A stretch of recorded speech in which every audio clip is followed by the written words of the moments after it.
to the Urantia book. We've got some good quotes.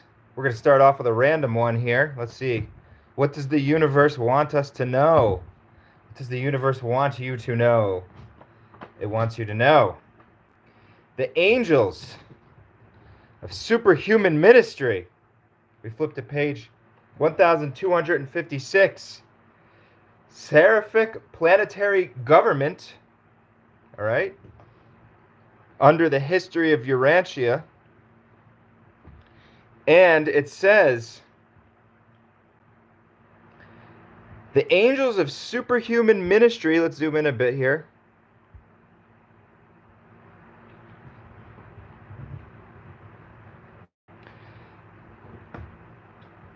These are the angels of the angels. Whoa. Mind blowing right there. Those seraphim who are assisted to the ministry of all other superhuman life on the planet, temporary or permanent. This core has served, or corpse, I don't know how to say that word, has served since the beginning of the current dispensation. Wow. The angels of the angels. Could you imagine that? A good concept that the Urantia book teaches is that the universe is actually one unbroken chain from the lowliest creature of animal origin, being us, all the way up to the central deity, the Godheads, the universal Father. It is an unbroken chain of teacher and student, with one being reaching their hand directly below them to uplift the creature below them, and they're simultaneously stretching their hand above them to grasp the advice and wisdom and spiritual uplift of their teacher. That is a beautiful concept. Simultaneously, student teacher. One, that'll keep you humble. Two, it will also allow you to realize that you always have a guide, no matter where you are, and you are always an example for somebody. There is somebody that is just below you in the scale of consciousness. Maybe it is one of your relatives that you interact with every single day. And maybe they're still dealing with things that you have conquered long ago. And you're saying to yourself, gee, I don't know why so-and-so can't manage their anger better. That's something that I have under control. I've learned to manage my anger. Maybe I've learned because I've gotten in a lot of trouble with my anger over the years. And finally, eventually, I said, I need to do something about this. I need to exhibit self-control, which is a lesson actually that the Master Jesus taught. Self-control. And then you look at your relative that's still dealing with anger, and you have to realize, wow, I am my relative's teacher in this situation. They are still dealing with something that I have already dealt with. And you are extending your hand to that relative and saying, I know you have this anger management issue, but here, let me help you. Let me offer some guidance, some counsel, advice. Maybe you can even show them the Urantia book. We're going to look at the teachings of Jesus. He did a lesson on self-mastery, in fact. And so I think that would be a really good lesson for us to look at. Speaking of anger management, let's see here. What do we have? We are looking at the life. Okay, so here we go. Here's the life and teachings of Jesus. And we're going to look for the lesson on self-mastery really quick. Okay, so here we go.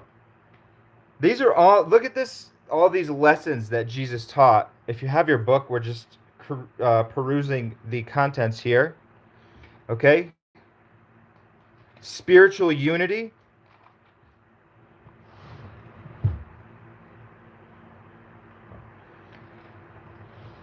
There are so many little hidden nuggets within all of these teachings. And even though the paper might seem like somewhat historical context, the journey to Jerusalem, separation from John's apostles, the rule of living. Oh, let's look at the rule of living. That looks interesting. See, there's these little hidden nuggets within these areas. And that's why the book itself is a faith walk in and of itself. Because you're reading and reading and saying, geez, this is I'm a 1,000 pages in. What's going on here? And then you get to the most important searing lesson that you needed to know for your direct growth at the time. All right, here we go. 1650.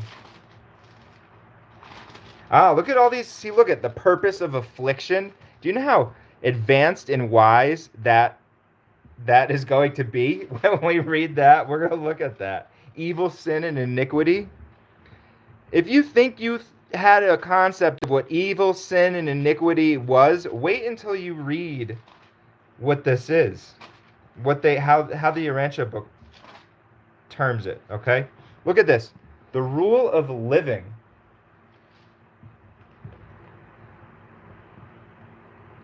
On the evening of this same Sabbath day at Bethany, while Jesus, the 12, and a group of believers were assembled about the fire in Lazarus' garden, Nathanael asked Jesus this question: Master, although you have taught us the positive version of the old rule of life, instructing us that we should do to others as we wish them do to us, I do not fully discern how we can always abide by such an injunction. Let me illustrate my contention by citing the example of a lustful man who thus wickedly looks upon his intended consort in sin.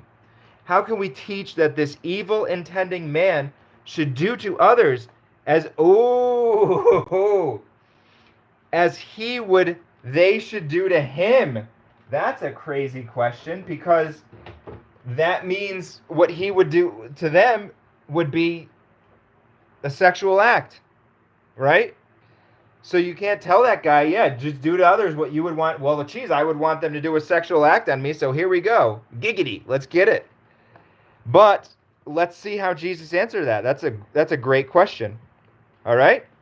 We're on page, by the way, 1650. When Jesus heard Nathanael's question, he immediately, if you can't see, folks, if there's something wrong with the camera, just let me know. I don't know if I need to rotate it, maybe. Is my camera, for people that are out there, do I need to rotate my camera? Let me see. I don't know. Oh, well. All right, here we go. When Jesus heard Nathanael's question, he immediately stood upon his feet and, pointing his finger at the apostle, said, Nathanael, Nathanael, what manner of thinking is going on in your heart? Do you not receive my teachings as one who has been born of the Spirit? Do you not hear the truth as men of wisdom and spiritual understanding? When I admonished you to do to others as you would have them do to you, I spoke to men of high ideals. Wow. Not to those who would be tempted to distort my teaching into a license for the encouragement of evil doing. That, folks, is why truth is different than fact. Fact is an isolated, circumscribed thing in time and space. When you're taking in facts, you need to look at the entire picture. If you isolate fact, it can literally become an evil bastardization of truth, as in what is being pointed out here. Truth is you take all of those facts into consideration. So that's the difference between truth and fact. All right? So that's the truth. He was speaking to men of high ideals. Okay? When the master had spoken, Nathanael stood up and said, But master, you should not think that I approve of such an interpretation of your teaching.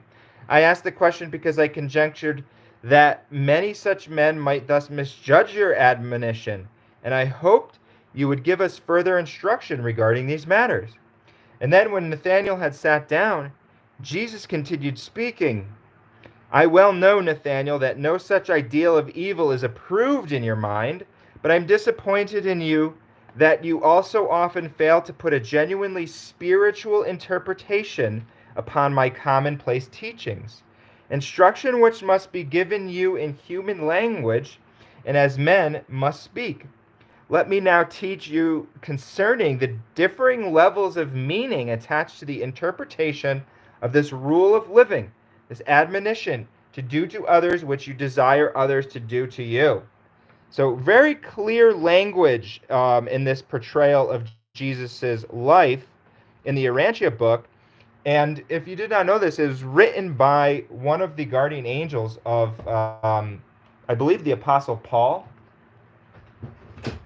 So you're getting the first hand, and that's why it's just so clear and searing, and it doesn't have like the, well, let's continue on and we'll see. 1. The level of the flesh. Such a purely selfish and lustful interpretation would be well exemplified by the supposition of your question, whatever that, I have to look that up. The level of the feelings. This plane is one level higher than that of the flesh, and implies that sympathy and pity would enhance one's interpretation of this rule of living. Okay, so that's mind. That's mind being over matter. Now, let's see, what's this next level? Oh, this is the level of the mind. Oh, so they're saying emotions, pure emotion based there. Now we're going to the level of the mind that can control emotions. Now come into action the reason of mind and the intelligence of experience. Good judgment dictates that such a rule of living should be interpreted in consonance with the highest idealism embodied in the nobility of profound self-respect. Okay, so so he's talking about intelligent use of the mind mechanism. The level of brotherly love. Still higher is discovered the level of unselfish devotion to the welfare of one's fellows. On this higher plane of wholehearted social service, growing out of the consciousness of the fatherhood of God and the consequent recognition of the brotherhood of man. Okay, that's the gospel of Jesus right there, in that just that one half of a sentence. The fatherhood of God and the consequent recognition of the brotherhood of man. You can take any other thing and fact and all that, and it's all just supplemental. Okay, that's the teachings of Jesus. And then everything about him dying on the cross. Remember, he didn't say, here's his gospel.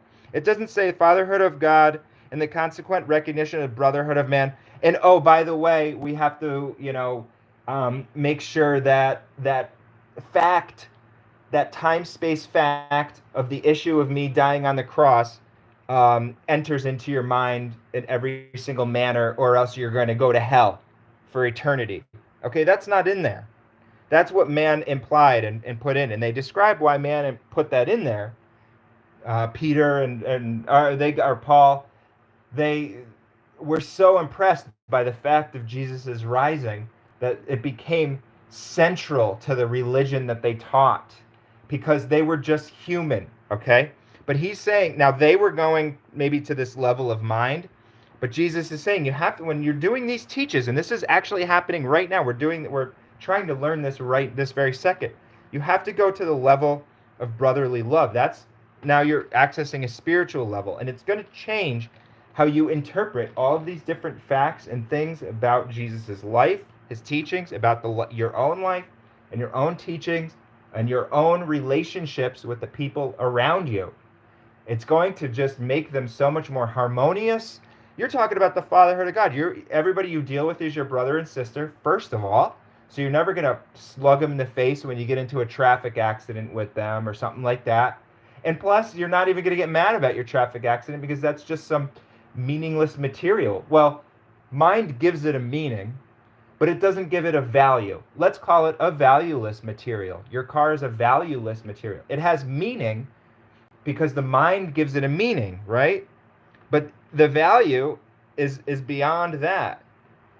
And so that's why you're not upset about if something were to happen to your car, because that is not your spirit. That is not your eternal adventure in the universes. And even Jesus of Nazareth said the quote, "What should it matter if the whole entire world crumbles around you? for you have eternal life. So that's a car. You get in a car accident. Oh man, my car got. Oh well, you know, you have eternal life. Okay, 5, the moral level. And then when you attain true philosophic levels of interpretation. Okay, so we're going even beyond here. When you have real insight into the rightness and wrongness of things, when you perceive the eternal fitness of human relationships, you will begin to view such a problem of interpretation as you would imagine a high-minded, idealistic, wise, and impartial third person would so view and interpret such an injunction as applied to your personal problems of adjustment to your life situations. So that's another word for that, could be God consciousness. Viewing that situation from the perspective of God. You're starting to get angry, you're about to get into a fight. If you zoom out and say, all right, I'm God watching these two beings, and one of them does backing off, he does valor. The better part of valor is backing off. You can write that in your heart and embed that in your mind. Jesus wasn't a pacifist, so that doesn't mean that when you know how Jesus said, when you get slapped, turn the other cheek? What he didn't say was turn it again and again and again and again. Jesus was a very proactive spiritualist. He was out there, he was, giving his message and that sort of thing. But then if they didn't take it, he backed off, right? He didn't say, now I'm going to force you with fire and hellstone and brimstone and all that. There's no teachings about hell in his gospel. He doesn't say that. He doesn't use the fear tactic. He uses a love tactic. And that is why this book is different than Christianity's book. And Christianity needs to accept this, that it's not a God of fear, because they're taking that message of Jesus away from people. And that is my criticism of Christianity. If somebody's a Christian, and that's great, they want to be a Christian, go for it. Do whatever you got to do. But as soon as you start telling the other guy that he's going to hell because of X, Y, and Z for an eternity, people are going to reject that, and they have, and it hasn't changed the world. The Urantia book gets into exactly why it hasn't changed the world, okay? They talk about after Pentecost, okay? All of these different things that how Christianity turned into a fellowship of believers only, not the brother and sisterhood of all men as Jesus intended, okay? They go through, look at this, the Roman influence, all right? The Romans got their hand in there. They bodily took over Greek culture, all right, under the Roman Empire. There was all these different influences into Christianity. So have an open mind. Have an open mind. And that is my criticism of Christianity. I'm not criticizing the people or anything like that. They can do whatever they want. But as a philosophy, or a theology, I should say, or whatever it is, religion, an organized religion, it is taking the focus away from that true message, those spiritual ideals, and it's getting muddled in the weeds. And Jesus wouldn't do that. He's a master. He wouldn't get muddled in those weeds. He would continuously refocus people back to God the Father and the brother and sisterhood of all, which was his gospel. Okay, let's continue on here. Personal problems. All right.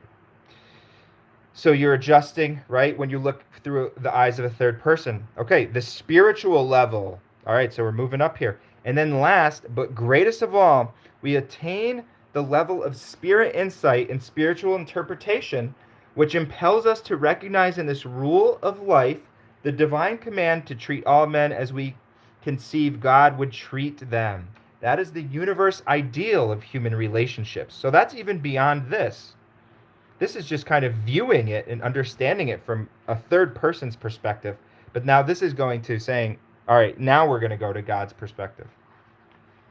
So let's see. That is the universe ideal of human relationships. And this is your attitude toward all such problems when your supreme desire is ever to do the Father's will. So that's why it's such an easy ideal to have inside of your head. If you have that, there's how many, you go down the spiritual book section, there's 800 million of them. Even this whole book is a big, long, wordy book, right? But in this book, they continuously say that's the important thing. That's the important thing. We'll give you a lot of other different truths and things to help you out and supplement that. But doing that will of God, that is going to last you. Just having that in your mind, that's going to last you for eternity, no matter what changes, because God changes as well. God is living. We are living. Truth is living. So if you have that as your thing, oh yeah, that's a living ideal, right? It's not just a dead word. Okay. You should do as men, which I know you would. Okay. I would therefore that you should do to all men that which you know I would do to them. So he's saying, put me in there because I'm definitely not going to, I'm a master. I'm not going to overreact and, get angry and try to force somebody to believe or something like that or whatever. Any negative thing. He says, I'm a perfect, example of human self-control. Okay. Nothing Jesus had said to the apostles up to this time had ever more astonished them. Interesting. Maybe this was the lesson where they actually said, oh, okay, I get it. We're actually moving beyond just this level of an eye for an eye, or even, like he said, do to others how you would have them do to you. He's saying we got to move beyond that, and we got to see this from a divine perspective. So maybe that was the thing that made them go, flip the switch in their minds. Let's see. Oh, I'm looking at some comments here. Looks like we got one from the enlightened one himself, Bill Posniakis. This is amazing firsthand readings. It's actually being told to us exactly how it was at a point in time. Love it. So to me, it's like witnessing it. Very powerful. Cool. Glad to have you on board. Is my screen sideways? Can anybody comment and say if they're viewing this sideways and that I need to turn my screen? I don't know if I need to do that. So yeah, folks, master all of these situations and your life will get better. I love that quote. One line. I love the one-liners. Oh, it is sideways. Okay. Oh, you could just turn your phone. Yeah, I don't know if I can. I'll have to see here. Let me see if I can.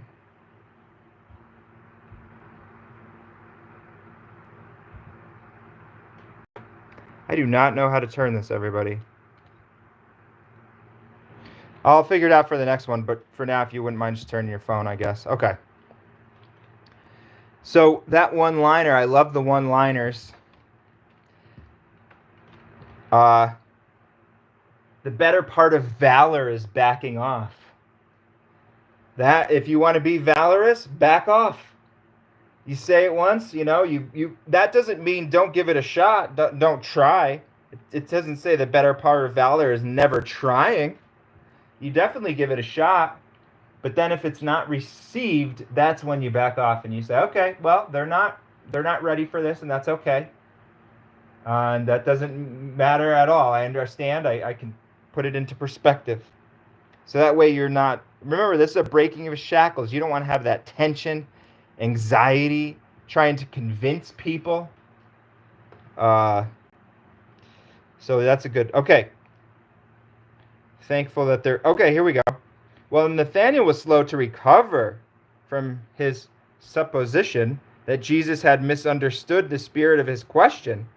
I don't necessarily know if he did. If he had to ask the question, I don't necessarily know if Jesus misunderstood it. The others were more than thankful that their philosophic fellow apostle had the courage to ask such a thought-provoking question. Interesting. Let's see. Okay. We got another comment. Apocalypse 83. How's it going? Good to have you on board here.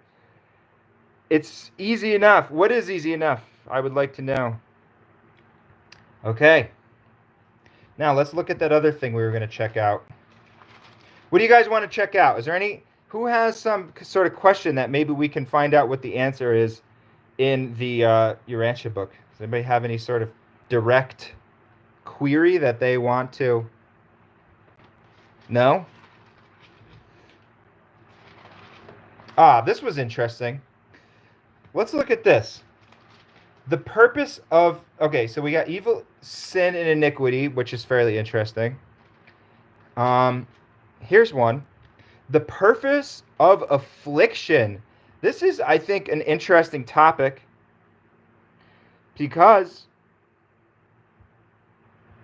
oh, maybe you're saying that turning your phone is easy enough. Okay, awesome. Thank you. The purpose of affliction. This is something that people say, hey, well, I saw this child who was born with cancer, and then there was a war going on. I was with those children. They didn't earn that. They didn't do anything negative to have that happen. So therefore, there is no God. That's one conclusion. I don't know if you guys have ever heard that. Or the other one that I hear is, okay, this person died in a school shooting in this school. They were just a child. They didn't do anything to deserve that. Therefore, let's go into this mental gymnastics where they earned that by being a douchebag in their previous life, also known as the law of karma, as it's taught in Hinduism, Buddhism. There's a guru out there named Sadhguru. I don't know if that's how you pronounce his name. Now, all these people are very wise and intelligent beings, so I never want people to think I'm knocking that person. I'm just looking at their philosophy, and that's what it is. And they say it's a philosophy too, because it's not a faith. It's not a belief in God and that sort of thing.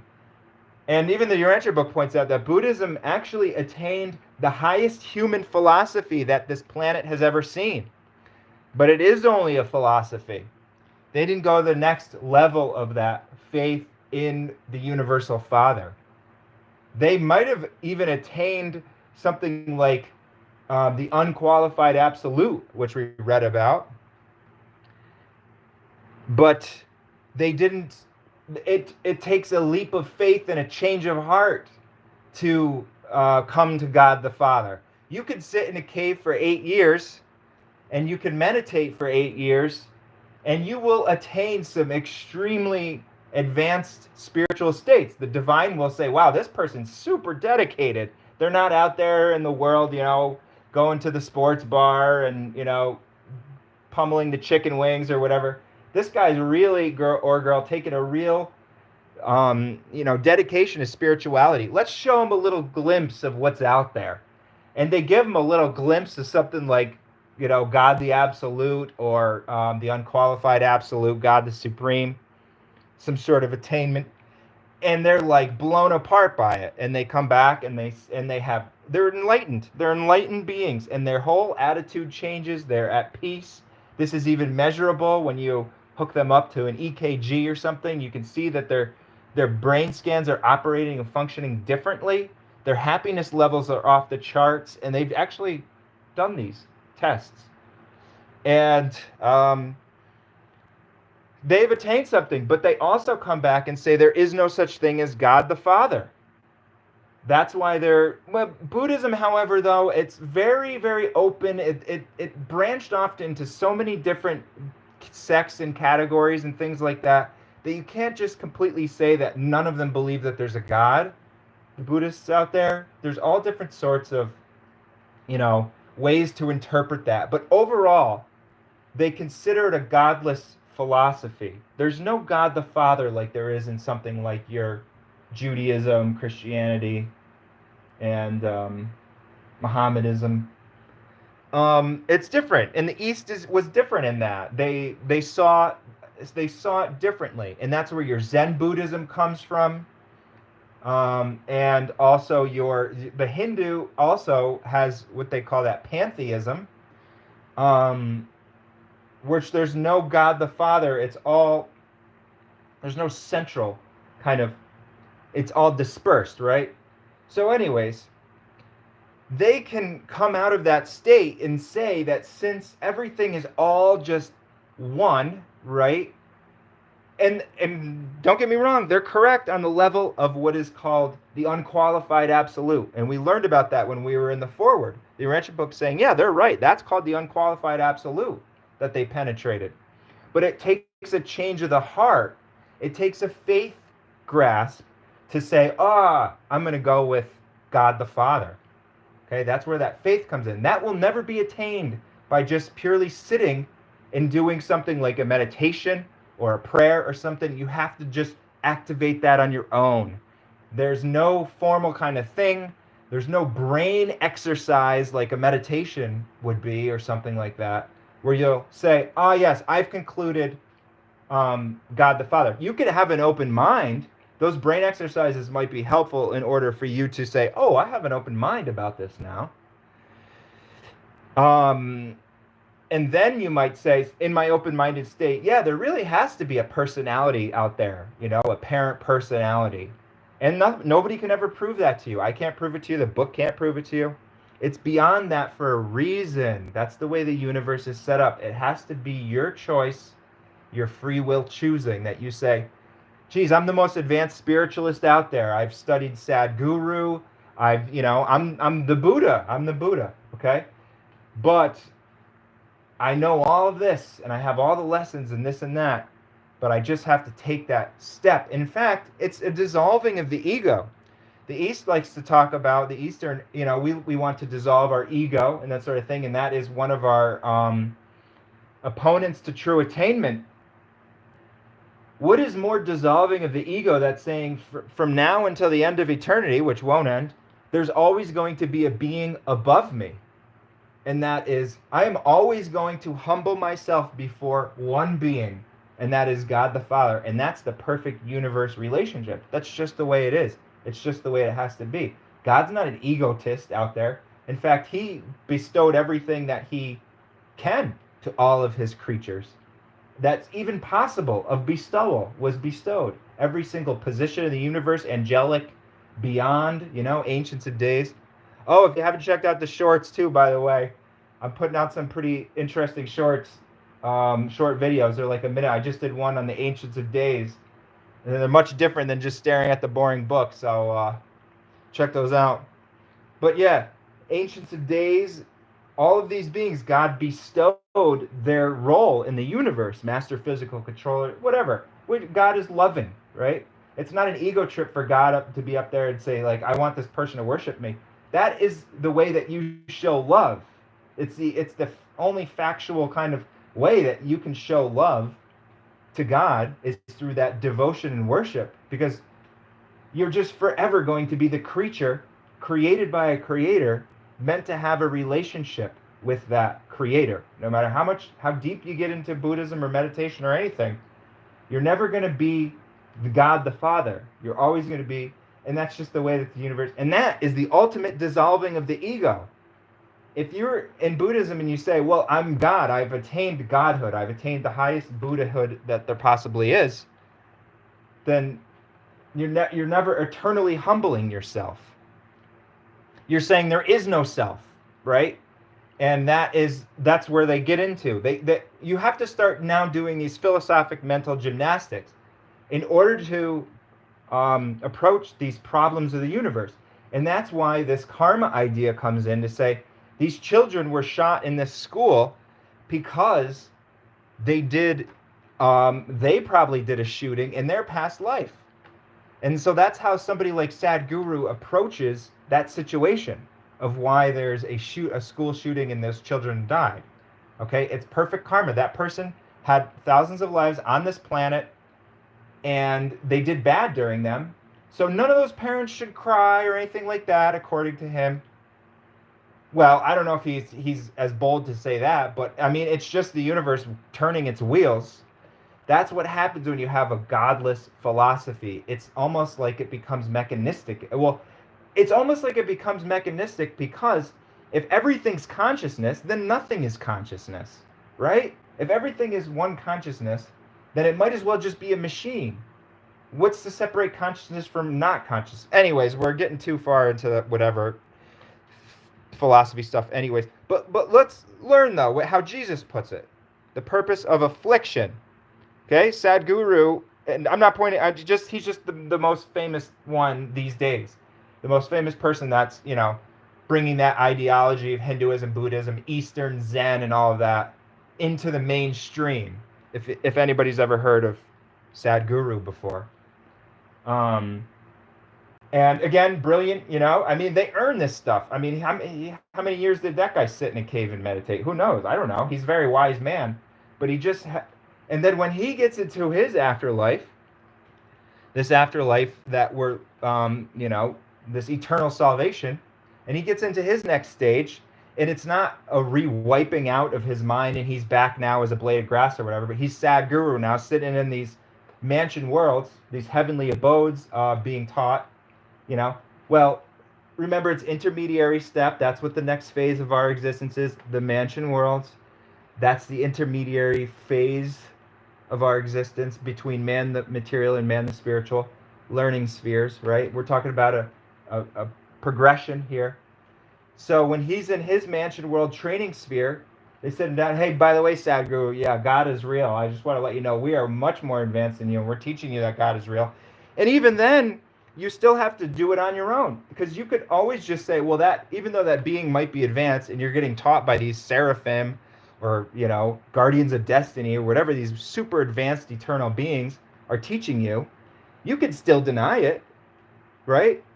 You could still say, well, there's no God the Father. You must be tricking me, right? You can always deny it. And that is why faith is the only way to truly accept it. You can always, even it could be an angel teaching you this, and brilliant. You could be, oh, well, you're just a trick, or you don't know what you're talking about. I know more than you because I'm open-minded or whatever, and I studied these Buddhist understandings and things. So I know there's no such thing as God. So it's always a faith walk, even though if an angel itself was teaching you. But at some juncture in his career, he's going to have to face, or anybody that is going to have to face, I've already faced it because I used to be an atheist, but you're going to have to face that fact that, oh, geez, I was denying God. And not only was I denying God, but I was teaching thousands and millions of people to deny God as well. And you're going to be embarrassed and red-faced, right? When that realization hits. But that's where the divine mercy comes in. And that divine mercy is going to extend his hand and be like, Sadhguru, man, it's a confusing world down there.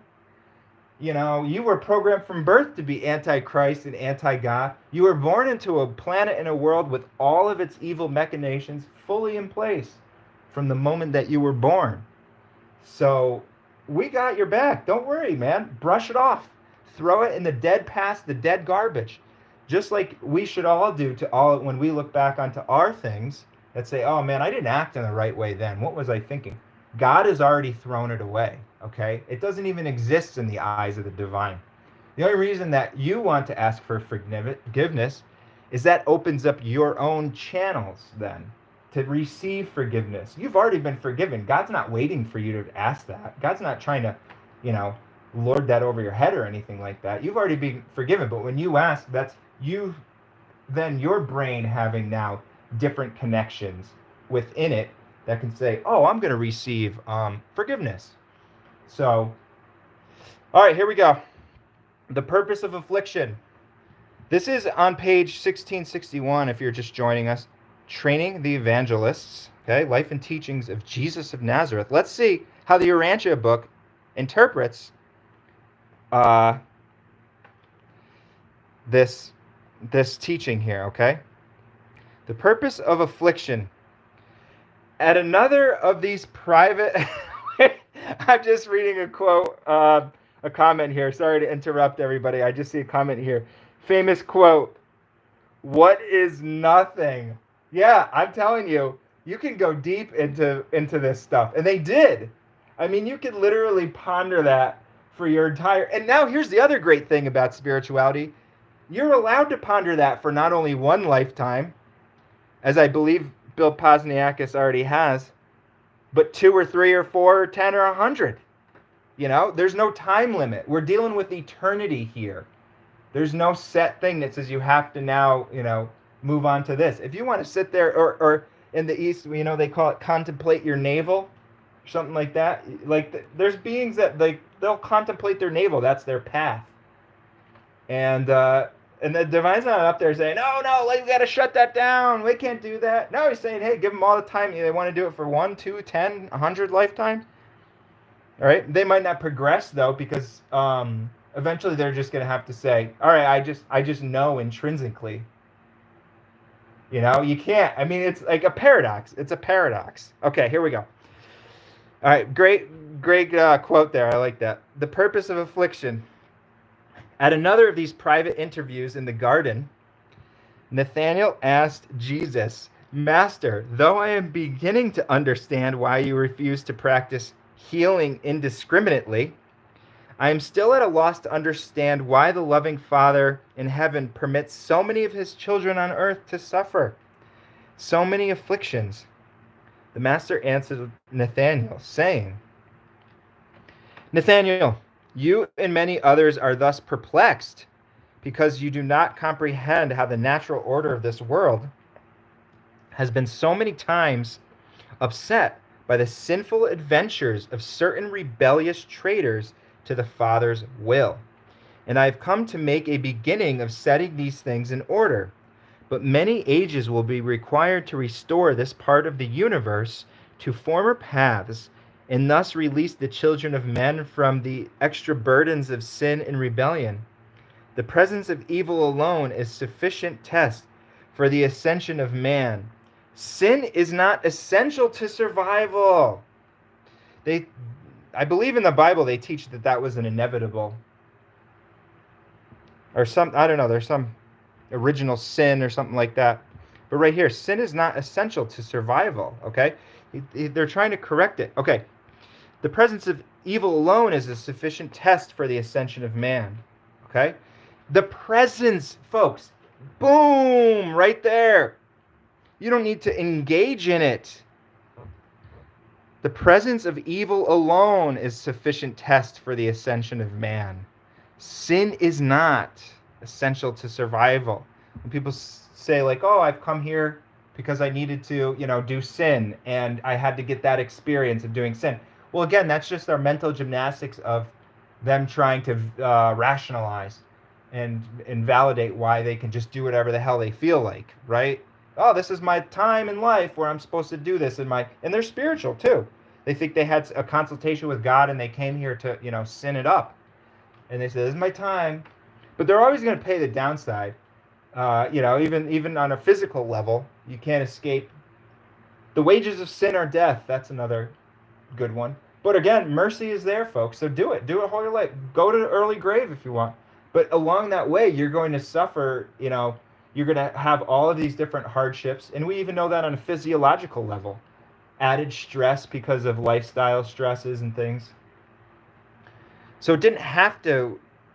You're not partaking. It's not essential to survival. That's a key idea right there. Okay. But my son, you should know that the Father does not purposely afflict his children. Man brings down upon himself unnecessary affliction as a result of his persistent refusal to walk in the better ways of the divine will. When you walk in the path, you just start skating above this stuff, folks, which I'm sure you probably all already know if you're here.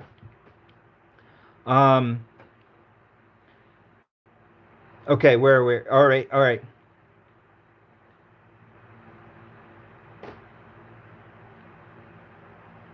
Persistent refusal to walk in the better ways of the divine will. Again, doing the will of God.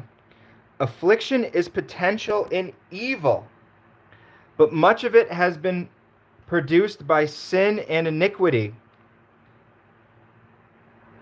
Many unusual events have transpired on this world, and it is not strange that all thinking men should be perplexed by the scenes of suffering and affliction which they witnessed.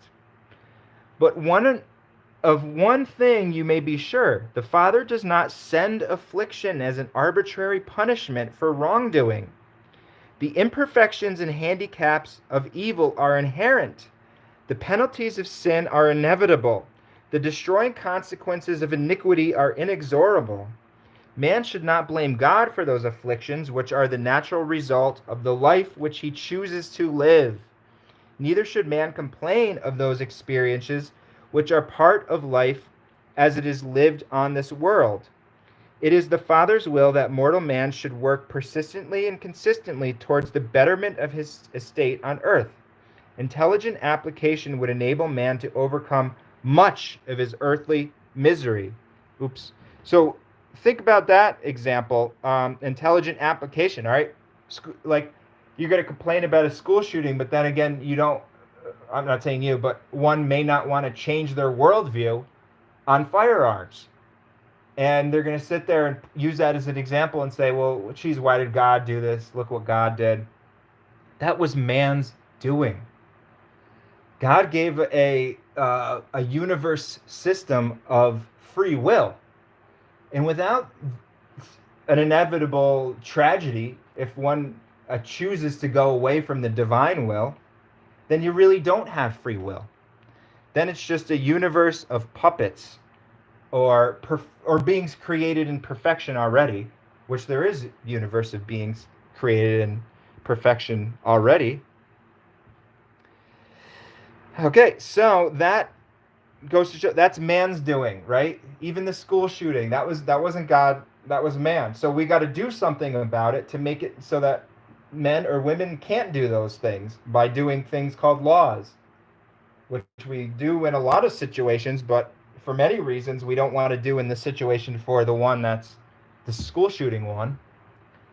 And a lot of that is just like you said, there's evil beings. Look at, we read it earlier, but maybe he'll get into it more. Extra burdens of sin and rebellion.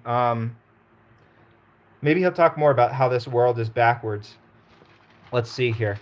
And that how evil is controlling this world. But that doesn't have to touch you, you know. This isn't like, this is, remember, all this is breaking of the shackles, and it's all good news for the people, like he said, that have decided to walk on the path. And then you don't have to, this stuff doesn't have to affect you. All right, here we go. Oh, wait. Have you come across anything mentioning spiritual contracts in the Urantia book? Well, it's a contract as far as you have to choose it to be a contract. You have to say, I'm going to walk that path. I'm going to do the will of God. And if you choose that enough and enough and enough, and on into even after this life, into your mansion world lives, which is the next level, an ascension plan. Remember, think of the mansions as an ascension. And eventually you merge with that spirit fragment. That's the inevitable consequence of continuously choosing to do the Father's will until eventually you do nothing other than the Father's will. You have become a master in that. And when you do that, you are only a first stage spirit being, the book points out, which totally just blew the whole, progress of eternity wide open for me when I realized that that's only the first stage spirit. When you are no longer going to choose anything other than divine will, you're only first stage spirit. But when you're a first stage spirit being at that point, and you're still a personality too, as well, you never lose your personality. So it's not like you become this etheric thing that's passing through everything or something like that. You're a real person, but you're no longer immortal at that point. So that could be considered a soul contract, but you have to earn it. It's available to you, but you have to do the work. You have to put the work in and make the positive choices, even a small one. Every single positive choice, small, it's about repetition of choices, repetition of those smaller choices. So if you do that continuously over and over, then eventually you become a master at it. And and apparently the book teaches that if you master that while on this planet, you're taken off the planet in a thing called translation, which I think it's very interesting. They say there's two ways to leave the planet. There's death, but then there's also this thing called translation, which you become such an advanced master, there's no reason for you to live anymore, but you also didn't suffer a material death. They teach that there's in the trillions of inhabited worlds out there, which I know Bill knew about even prior to reading this book because of his journeys, his astral journeys. But there is trillions of inhabited worlds out there, and they teach that in a normal one, more than 50% of the people are leaving by translation. They have like areas set up where there's just translations going off all day long. Boom, boom, another one, just boom. getting consumed in some sort of like holy light or something like that. And there's no body or anything like that. They just leave the planet. When Jesus attained this level during his life, and he chose to stay on though. It was during his the exact moment was during his baptism, they teach. And he understood everything at that moment. He had that super enlightening type of thing, and he was like, I've completed my mission here. And they're like, all right, well, do you want us to take you off or what? Are you gonna tarry around down there? You're done. You've done it all. And he said, well, I'm gonna do whatever the Father's will is. So even in then, he said, he could have chosen to go off, but he said, I'm gonna choose to do what the Father's will is, and that was to stay on. So he didn't need to go to the cross, which is another difference from Christianity. He had already accomplished everything he needed to. The cross was man's doing. That wasn't any divine inevitability. God didn't need to see that in order to then start to have sympathy. Like a ransom, a blood ransom paid by his son is what that is. Let's ransom the son here so that we can now start to have sympathy for this. It's supposed to be an eternal attitude. What is it? Mercy, I guess. I don't think you'd call it sympathy. Mercy. That's an eternal attitude. That didn't change 2,000 years ago. So you got to just try to think about things a little bit here, and these answers will become I'm not saying apocalyptic. I'm not saying that you posed a really interesting question. I'm saying the people that are saying, yeah, I needed, God needed to see Jesus dying there in order to say, oh, I think I'm going to change my eternal attitude, which has been going on well before the creation of time. It's already been extended to, there's been trillions of planets already inhabited, and which makes sense if you look out into the universe and you're peering out there and you're saying, of course, we're obviously not alone as you peer out there. But then, now the Christians have to do their brand of mental gymnastics to say that we're the only inhabited planet, because it doesn't make sense that Jesus or God would change his attitude if there was already trillions of inhabited planets. See how now they have to be now it's not approachable by modern people, or there's a few maybe, but now it's not doing the thing that it was intended to do. There's people that believe that this is the only inhabited world, and that the world started 6,000 years ago, and whatever the Bible tells them. And there's so much good in there. There's so much good in that message. It's modern people are now just like shying away from Jesus, in my opinion. I personally did. In fact, that was hard for me to approach when I approached this book, because I was coming from more of like a New Age thing. And so I didn't like the words God the Father and Jesus and stuff like that. I had already rejected that when I was 15 years old in the Catholicism, when I saw through, some of their hypocrisies. And so that was unapproachable at first. And I said, no, have an open mind, because the New Age and the Buddhism does teach you to have an open mind. So I was prepared then for this. So yeah, that's what I would say that's what I would call a soul contract, is that it's just a potential. It's a potential. And the contract is that if you do it, you're going to live forever. That's a fact. That's like a faith fact, they call that. That's the faith fact that Jesus taught, that eternity of survival based purely on faith. Now, here's the other thing. You can keep on, faith grants you the eternity to keep on having the ability to progress in that eternity.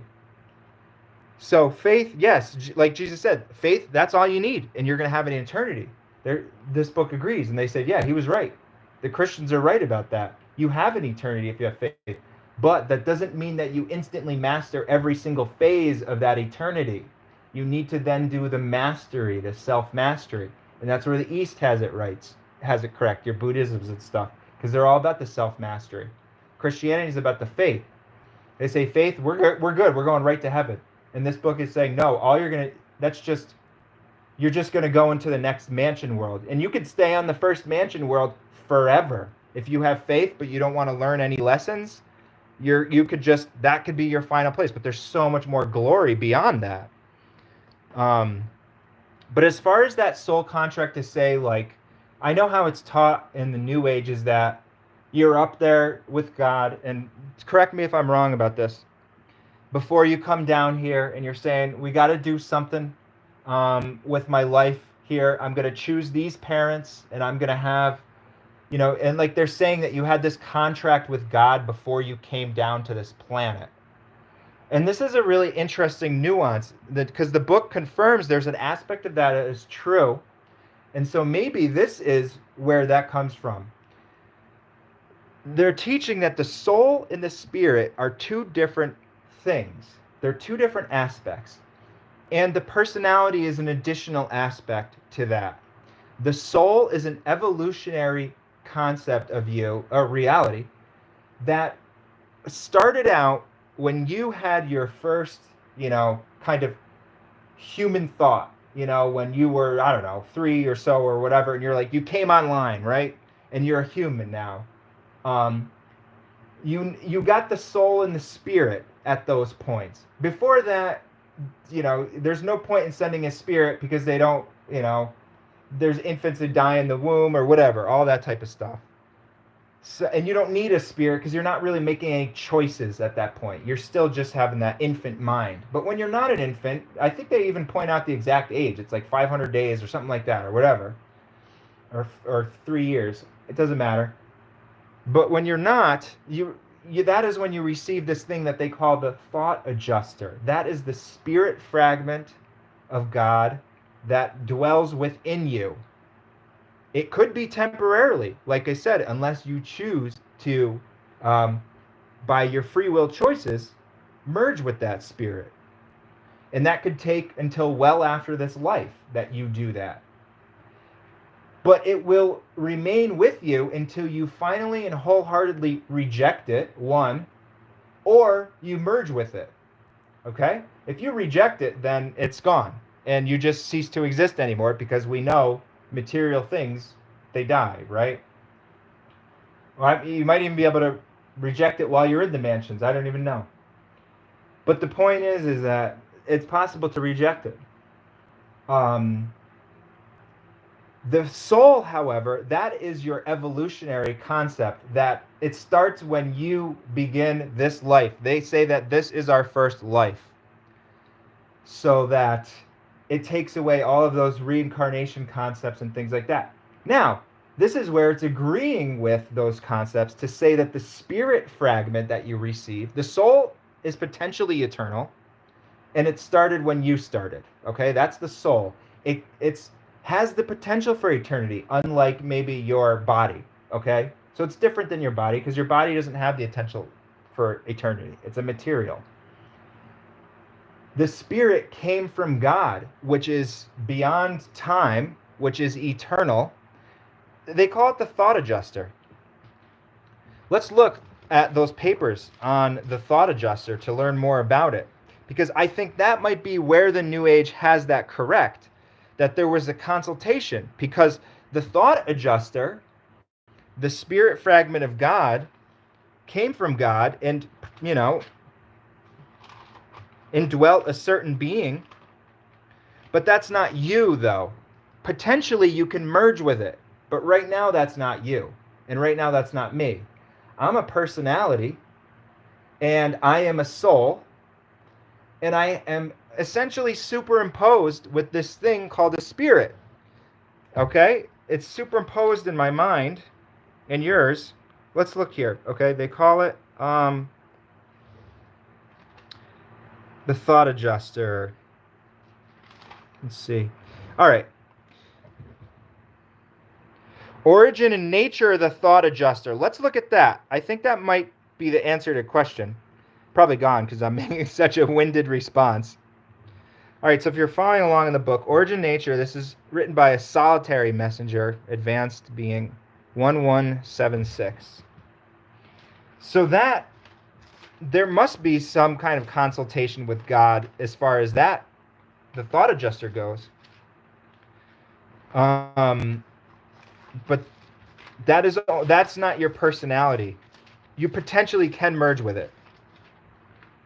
And when you do, you'll be taken off the planet if you did it here. That's why I can tell you that you haven't merged, because you would have been taken off.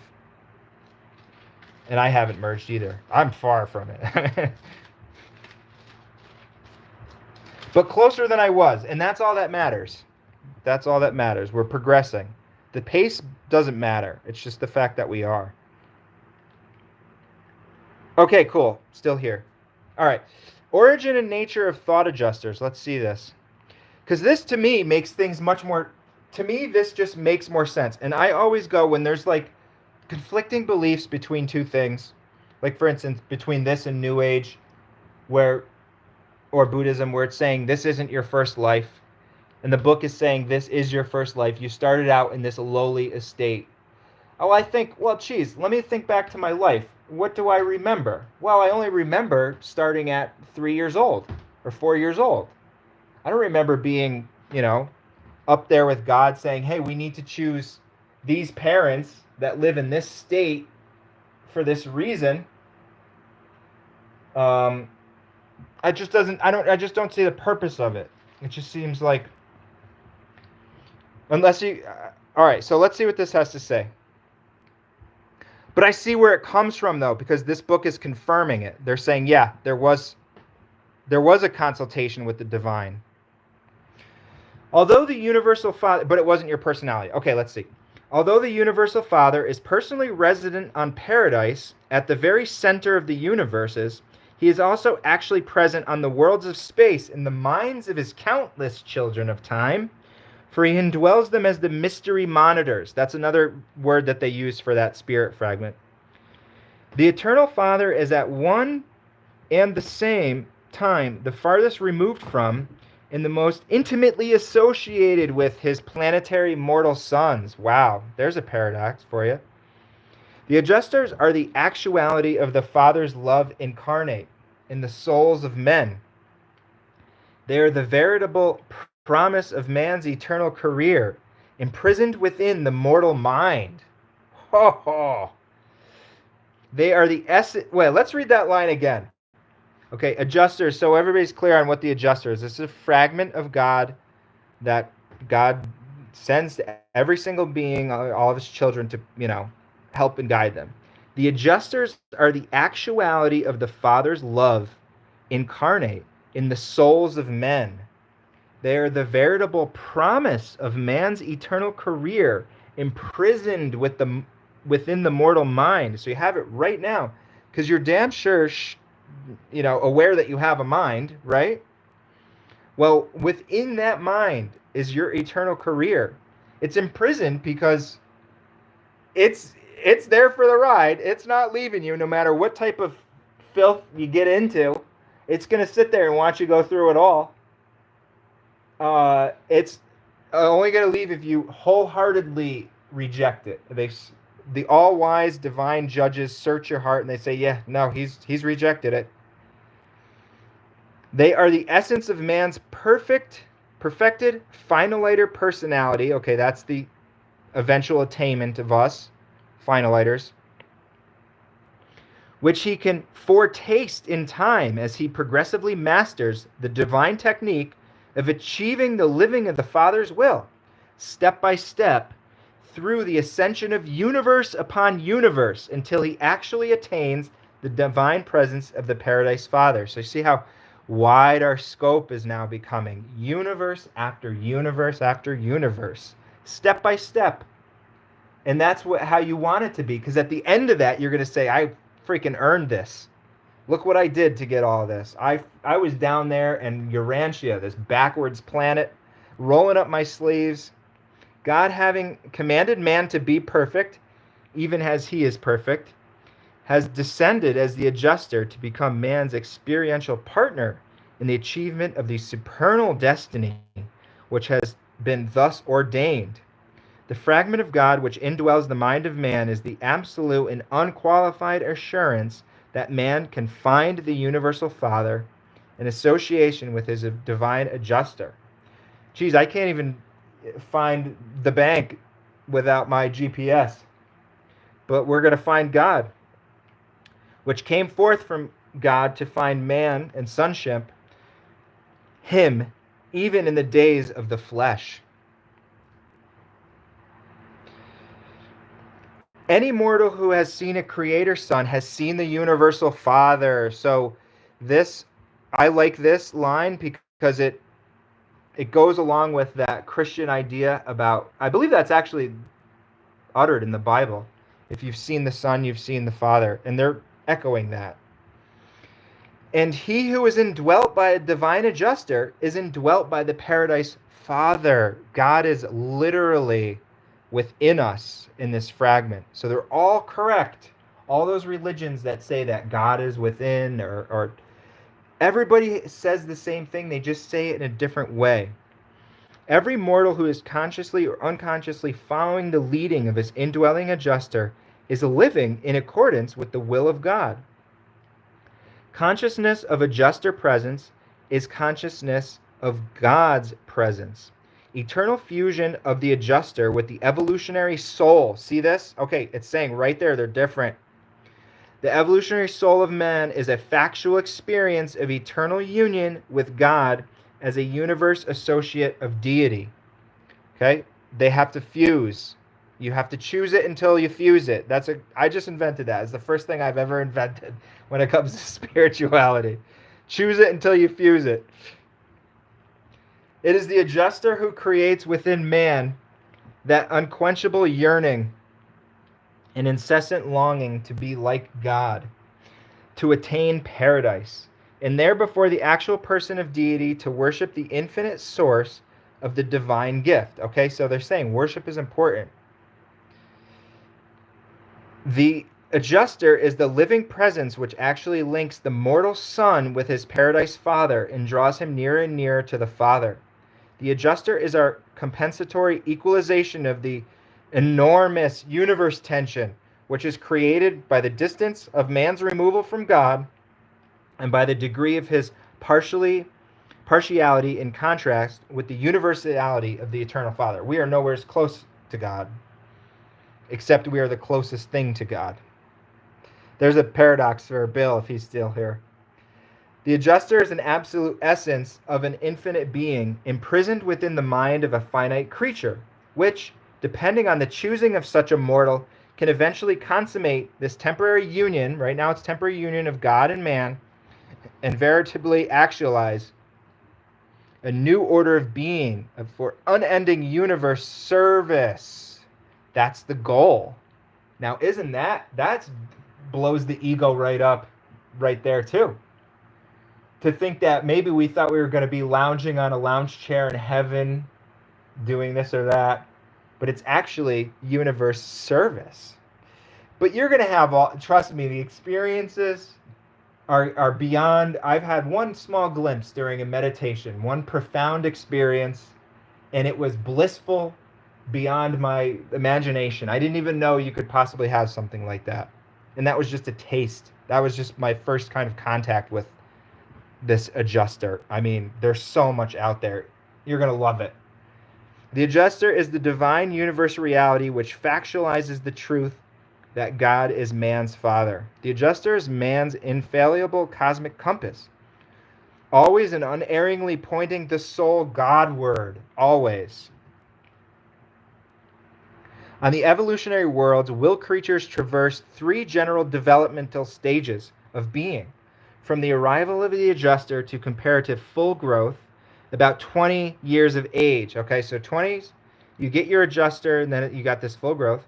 The monitors are sometimes designated as the thought changers. Okay, so when you're that age, see, right and wrong is written on people's hearts. Unless they have become so, there's something is so drastically wrong with their mind that they don't have a normal mind and they can't function on that level. But if you're a normal-minded person, it's written on your heart, even at the age of 19 and 20. You can try to make up any type of mental gymnastics that you want to try to pretend like it's not, right or wrong. But it's written there. From this time to the attainment of the age of discretion, about 40 years, the master monitors are called thought adjusters. From the attainment of discretion to the deliverance from the flesh, they are often referred to as thought controllers. All right, so they're functioning much more in that you're having that period where you tried things out and you're like, geez, this never works. I always end up getting burnt. Then you're like, all right, we see this. People end up kind of mellowing out in their wisdom, in their age of wisdom. So now they're at that level where that thing functioning in them, thing, divine essence, is a thought controller. These three phases of mortal life have no connection with the three stages of adjuster progress in mind duplication and soul evolution. All right, so completely different thing, which they teach about, but there's just so many levels of. Okay, origin of thought adjusters. Since thought adjusters are of the essence of original deity, no one may presume to discourse authoritatively upon their nature and origin. Okay, so we don't know. I can only impart the traditions of Solvington. That's like maybe a universe capital, some very advanced, or maybe super universe. In the beliefs of Uversa. Okay, that might be our super universe capital, and this might be our. Okay, anyways, I can only explain how we regard these mystery monitors and their associated entities throughout the grand universe. Okay, so this advanced being is just going to give us what they got. Though there are diverse opinions regarding the mode of the bestowal of the thought adjusters, there exists no such differences concerning their origin. All are agreed that they proceed direct from the Universal Father, the first source and center. They are not created beings. They are fragmentized entities constituting the factual presence of the infinite God. Together with their many unrevealed associates, the adjusters are undiluted and unmixed divinity, unqualified and unattenuated parts of deity. They are of God, and as far as we are able to discern, they are God. So they're ancient beings, folks. I mean, it's God. So you talk about a soul contract. It's from before time. As to the time of their beginning, separate existences apart from the absoluteness, oh, okay, maybe I'm wrong, of the first source and center, we do not know. Okay, neither do we know their number. We know very little concerning their careers until they arrive on the planets of time to indwell the human minds. But from that time on, we are more or less familiar with their cosmic progressions up to and including the consummation of their triune destinies. Attainment of personality by fusion with some mortal ascender. Attainment of personality by fiat of the Universal Father, or liberation from the known assignments of the thought adjuster. So they attain personality because they are not personalities. We are the personality. And we attain immortal spirituality. That's what they are bringing to the table, and we're bringing a personality to the table. So that's why we combine. That's what the universe plan is all about. Although we do not know, we presume that adjusters are being constantly individualized as the universe enlarges and as the candidates for adjuster fusion increase in numbers. But it may be equally possible that we are in error in attempting to assign a numerical magnitude to the adjusters. Like God himself, these fragments of his unfathomable nature may be existentially infinite. The technique of the origin of the thought adjusters is one of the unrevealed functions of the Universal Father. Okay, so unrevealed means that there's no point. There's more, it serves more to not tell than it does to tell. We have every reason to believe that none of the other absolute associates of the first source and center have aught to do with the production of Father fragments. Okay, so they're saying that in the Trinity, the Divine Trinity, the Son and the Spirit don't produce these fragments. Adjusters are simply and eternally the divine gifts. They are of God and from God. They are like God. In their relationship to fusion creatures, they reveal a supernal love and spiritual ministry that is profoundly confirmative of the declaration that God is spirit. But there is much that takes place in addition. Oh, wait, sorry.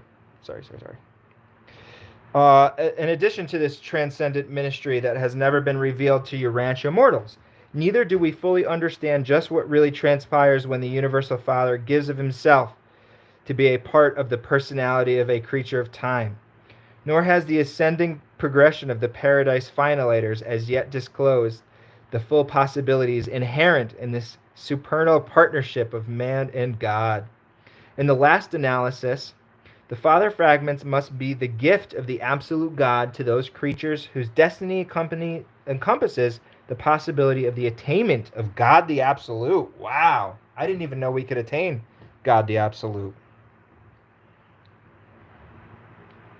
As the Universal Father fragmentizes his pre-personal deity, so does the Infinite Spirit individuate portions of his pre-mind spirit to indwell and actually to fuse with the evolutionary souls of the surviving mortals of the Spirit Fusion series. Okay, so that's a different type of being. The Spirit Fusion series is we are Father Fusion series. Okay, so we get the Father. This is the third person of the Trinity, the Holy Spirit, whatever you want to call it. But that's the mind circuit. That being controls the mind circuit. But the nature of the eternal Son is not thus fragmentable. The spirit of the original Son is either diffuse or discretely personal. Sun-fused creatures are united with the individualized bestowals of the spirit of the creator sons of the eternal Son. Okay, so there's no sun fragment type fusion happening except through these means. Classifications and adjusters. Now this is the part of the book that comes the closest to explaining why some people might feel like that they are an old soul. Well, it explains it perfectly, but it's the closest that other religions come to explaining this very thing. Okay? Classifications of adjusters. Adjusters are individuated as virgin entities, and all are destined to become either liberated, fused, or personalized monitors. We understand that there are 7 orders of thought adjusters, although we do not altogether comprehend these divisions. We often refer to the different orders as follows. 1. Virgin adjusters. Those serving on their initial assignment in the minds of evolutionary candidates for eternal survival. Mystery monitors are eternally uniform in divine nature. They are also uniform in experiential nature as they first go out from Divinington, which is the, central abode of God, and, just very advanced sphere. Subsequent experiential differentiation is the result of actual experience in universe ministry. So keep that in mind. There's a thing called a virgin adjuster. They're on their initial assignment in the minds of candidates. Some people might have a virgin adjuster. Well, what does that mean? Let's find out. Advanced adjusters. Those who have served one or more seasons with will creatures on worlds where the final fusion takes place between the identity of the creature of time and an individualized portion of the spirit of the local universe manifestation of the third source and center. So they're just temporarily servicing them, even though they know that they're going to fuse with the third source and center. They're a different type of will creature than us, but it's still a will creature. Okay, so they serve them for a season and they gain a lot of experience, and then they go on to indwell one of us. So some people might have an advanced adjuster, but it's not their soul, it's their fragment. Like I said, the soul is beginning anew when your life begins anew on this planet. Okay, like for instance, my soul is my age, and your soul is your age, and that sort of thing. But your adjuster varies. Okay, supreme adjusters. Those monitors who have served in the adventure of time on the evolutionary worlds, but whose human partner, for some reason, declined eternal survival. In those that have been subsequently assigned to other adventures and other mortals on other evolving worlds. A supreme adjuster, though no more divine than a virgin monitor, has had more experience, can do things in the human mind which a less experienced adjuster could not do. So right there, it's confirming that some people might have a supreme adjuster, others has a virgin, but it doesn't say how you distinguish it. They purposely leave that out. This isn't about trying to point fingers and deciding who does what. Or some people, I can guarantee you that there's people on this planet that have virgin adjusters who are much more peaceful, uh, because their personality just chose it, or their life experiences chose to be of better service, of to have more love in their hearts. I can't guarantee you that, but it just makes sense. I don't think that this really, I wouldn't get caught up on this, let's say. You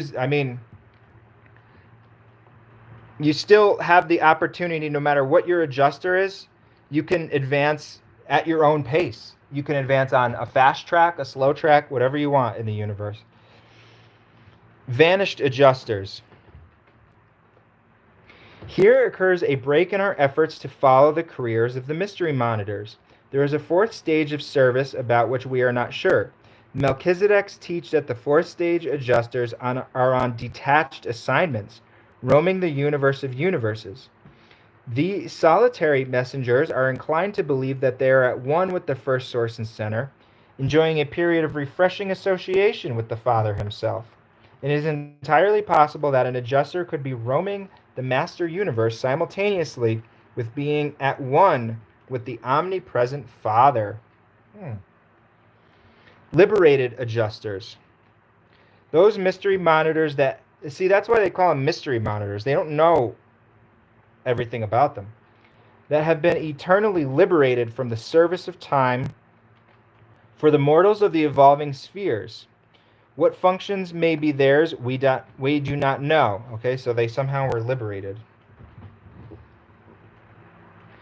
Fused adjusters, finalizers, those who have become one with the ascending creatures. Okay, so when you fuse with your adjuster, it becomes a fused adjuster of the super universes, the eternity partners of the time ascenders of the paradise corps of finality. Thought adjusters ordinarily become fused with the ascending mortals of time, and with such surviving mortals they are registered in and out of Ascendington. They follow the course of ascendant beings. Upon fusion with the ascending evolutionary soul, it appears that the adjuster translates from the absolute existential level of the universe to the finite experiential level of functional association with an ascending personality. While retaining all of the character of the existential divine nature, a fused adjuster becomes indissolubly linked with the ascending career of a surviving mortal. Well, that's great news.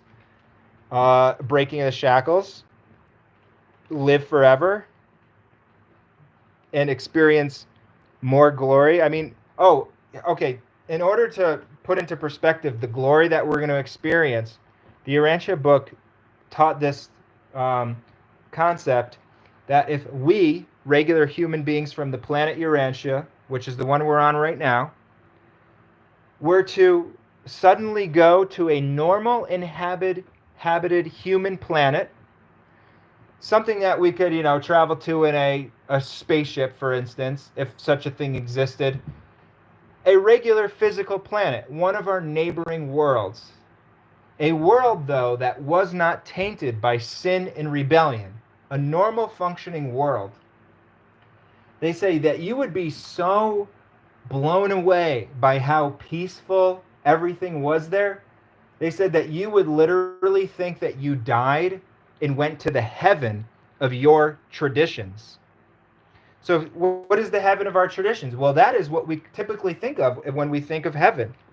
When I think of heaven, I think maybe when I was like in 5th grade or something and my religious teacher was teaching about it, and you're like, wow, everybody must be so nice to each other there. There's no stealing there. Nobody is, the environment is nice. There's not pollution there. And it just seemed like a really nice, peaceful place. They said, you would think, you're so backwards, you would think just a regular, normal planet is heaven. That planet is not even close to what heaven is. It's not even at the Urantia level, which is the intervening level between the spiritual and the material. There's so much more beyond that, just that normal world of beauty, goodness. You can't even have a concept for it right now. You don't even have the mode of thinking or the way of seeing or a body that can even comprehend or recognize what that goodness, what that feels like, or how that existence is. The most that you could comprehend is just a regular planet. And it just goes to show that how much we have in store for us now that we've chosen this. And we just have to go through our lives, do the best that we can. Now, another good breaking of the shackles is that for this life, in this world, it's not necessarily what you accomplish. You can accomplish all that you want. You're free to do, as much as you can. But it's more about what you've been saved out of. So you can almost like be on your victory lap now. You've been saved out of all these hardships and things that people are not going to, or that other people are going to have to face in this planet, because they haven't embraced deity and divinity. And we know that that's the world system of things. We know the world system of things is anti-God, because all we have to do is just look at a newspaper or see what everybody's dwelling their minds on. But not us. We're preparing, all right? And we've been saved out of hardships. We might even see those during this lifetime. Like Master Jesus said, what should it matter if the whole entire world collapses around you, for you have eternal life? So if we see our banking system, I mean, the systems have already collapsed. We're just band-aiding them right now. It's already a failed system, but they're just going to do as many and even look at climate disasters. How many of those are we going to have to do before we decide to change our ways and start thinking about service mentality rather than the selfish profit motive mentality? Okay, so it's all out there for you, and that's the break of the shackle. You've been saved out of that, because your bank account could zero tomorrow because there's a crash, and everybody's going to be running around with like a chicken with their head cut off. But you'll say, I have eternal life. This body is an old shirt that I'll just throw it away, just like Jesus did when he was done. And we're assured of that, absolutely assured. Okay. It starts as faith, but it can become knowing. And that's another lesson that this book teaches. You have to take that leap of faith. That's what it starts with. But you can reach a level, you'll have you'll have a profound spiritual experience when you keep going as much into that faith as you can. But remember, here's a good one-liner. Anything less than ideal yields less than ideal results. So don't expect to have some sort of spiritual epiphany if you haven't reached this masterful level of a mind of perfect poise housed in a body of clean habits. But that's a lesson for another day. Personalized adjusters, those who have served with the incarnated paradise sons. Okay, Jesus had a adjuster here. Incarnated paradise sons. And remember, that's of the order of Michael. They call them local universe creator sons. There's 700,000 of them, because there's 700,000 local universes. There's 100,000 in each super universe, and there's 7 super universes. And each local universe was created by a local universe son, and that's who our Jesus of Nazareth was. But like they said, if you've seen the Son, you've seen the Father. So that's not in any way, taking Jesus down a peg from Christianity, who wants to put him as the second person of deity. They're just saying there's 700,000 second persons of deity. So your world just got much better. If you can open your heart and open your mind and not be fear convinced that you're going to go to hell if you think there's 700,000 Jesuses, well, Michaels. But they each do a bestowal. They have to do a bestowal to see what it's like to live on one of their worlds. And that's what Jesus did. And when he was here, he had what's called a personalized adjuster.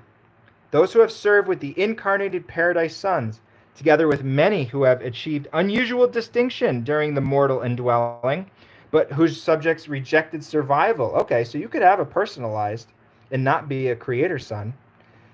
but you had a very unique situation. We have reasons for believing that such adjusters are personalized on the recommendations of the Ancients of Days. Check out my Ancients of Days shorts, everybody, if you haven't already. I put out a banger of the super universe of their assignment.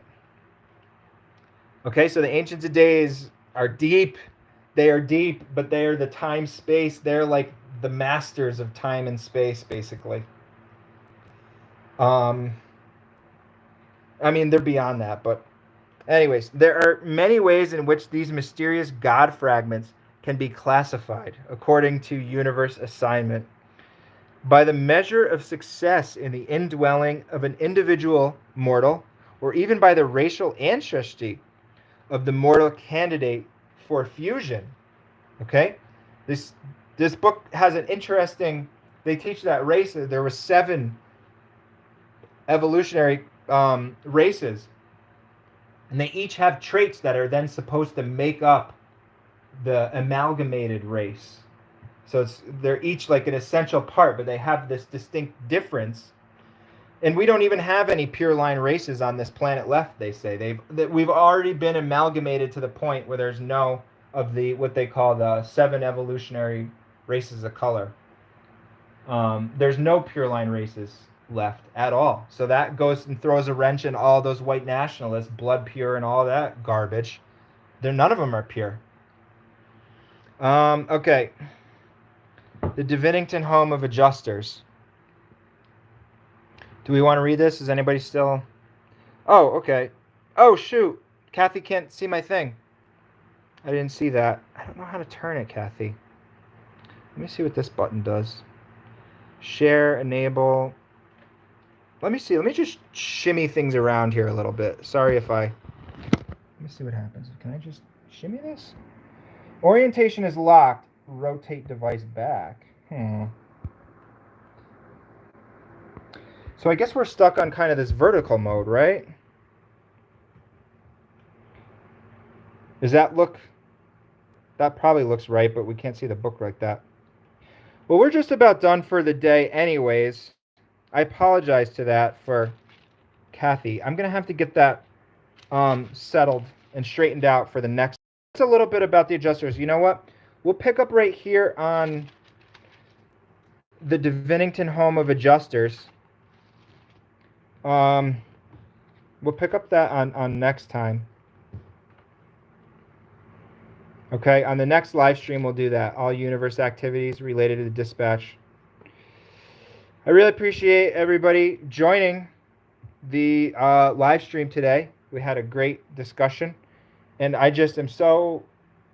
You're really uplifting me to see that people are taking their time to dwell their minds on things like spirituality, loving each other, eternal ascension, changing the world, and who knows where it's going to lead us all. But I really appreciate everybody for joining, and we'll do one of these soon, maybe even tomorrow, and we'll pick up with the Divinington Home of Adjusters.